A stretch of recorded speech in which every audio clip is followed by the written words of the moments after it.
Conservatives were once called enemies of free speech. Some tried to ban rap lyrics, video games, Playboy magazine. But today, it's leftists who censor.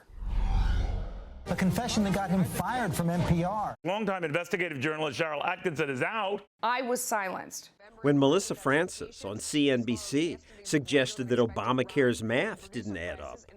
I was called into management where I was told that I was, quote, disrespecting the office of the president. This leftist writes, now it's my side that wants certain opinions silenced. They don't want to hear ideas that they disagree with, and they don't want other people to hear ideas that they disagree with.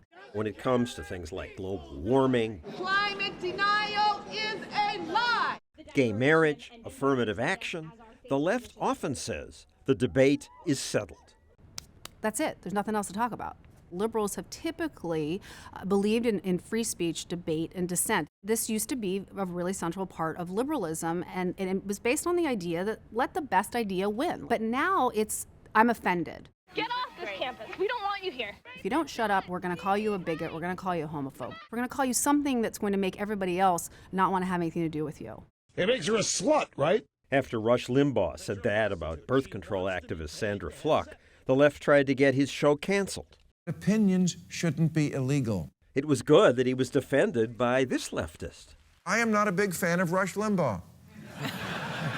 However, if you're one of the people with a website devoted to making him go away, you are part of the problem. National Public Radio executives got upset when Juan Williams said this. When I get on a plane, I got to tell you, if I see people who are in Muslim garb, and I think, they're identifying themselves first and foremost as Muslims, I get worried. I get nervous. Static on the airwaves. NPR quickly fired Williams. Any minority, but especially a black person, is not allowed to be anything but a liberal. The left will devour its own for just one ideological breach. Hi, everybody. Former CNN anchor Campbell Brown once gave money to Democrats. But then she dared criticize teacher tenure. Tenure laws have become, in most places, is permanent lifetime employment. The left then attacked her. But they barely attacked her argument. They smeared her character. You're a bimbo, you're a pretty face, you're a beauty queen, trying to delegitimize her rather than debate her on the issue.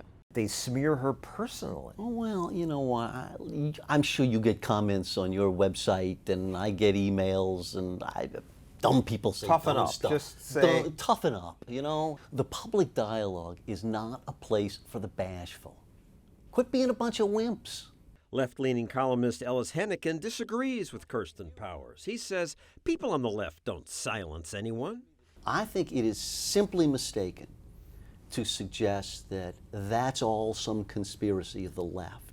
There are exaggerated and intolerant views across the political spectrum. I'm not saying that conservatives don't do it. It's just that I don't know anybody who's really living in fear of, oh gosh, I said something that offended a conservative, am I going to lose my job? Cheryl Atkinson breaking the news tonight. Cheryl Atkinson once did lots of reports on CBS. When she started to investigate the Obama administration, suddenly she was this secret, covert Republican, and basically this was the way to delegitimize her. When she started to criticize the Obama administration, bye. I'm supposed to feel sorry for Cheryl Atkinson. She had a marvelous career in broadcast journalism that went on for decades. Powers' book is unusual because few people on the left think there is a silencing. Your friends in Washington, I assume, if you ask them about this, they don't see it. They don't see it because it's not covered by the mainstream media. LA Times, for example, saying they won't even publish letters to the editor that question climate change. That's not debate. The Los Angeles Times actually did announce it will not allow readers to express doubt that humans cause climate change. Come on, you're alarmed by global warming. Yeah. Aren't you secretly happy that they're No, shutting the other side up? No, I think that you should out-debate them. Just make your argument. But this isn't what they want to do. They want to just basically just shut it down. And this works. It they shut absolutely people works. up.